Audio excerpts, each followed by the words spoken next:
নমস্কার, আমুদরিয়া নিউজে আপনাদের সকলকে স্বাগত। আমি ঋতু। বিজেপির ডাকা সকাল ৬টা থেকে সন্ধে ৬টা পর্যন্ত বাংলা বন্ধে নানা প্রভাব পড়েছে। এক নজরে দেখে নেওয়া যাক কোথায় কি হলো। শিলিগুড়ি দিয়ে শুরু করা যাক। বিজেপির ডাকা ১২ ঘন্টা বন্ধ ঘিরে শিলিগুড়ির সেবক মোড়ে টায়ার জ্বালিয়ে বিক্ষোভ দেখালো বন্ধ সমর্থকেরা। শিলিগুড়িতে বাস ভাঙচুরের ঘটনাও ঘটেছে।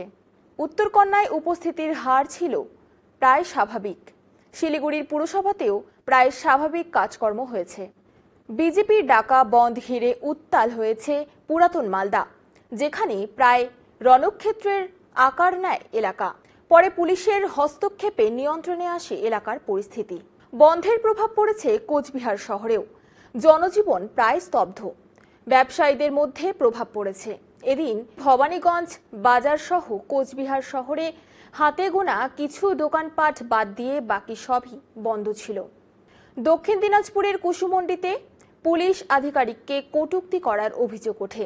এ নিয়ে বচসা শুরু হয় পুলিশ ও বিজেপি সমর্থকদের মধ্যে, যা পরে হাতাহাতি হয় বলে অভিযোগ।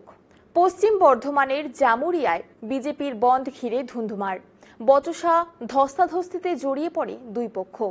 ব্যারাকপুর স্টেশনে বিজেপির রেল অবরোধ ঘিরে ব্যাপক গন্ডগোল হয়। বন্ধের জোরে তুমুল উত্তেজনা ছড়ায় রামপুরহাটে। রেল অবরোধ করতে এলে পুলিশের সঙ্গে বচসা হয় বিজেপি কর্মীদের।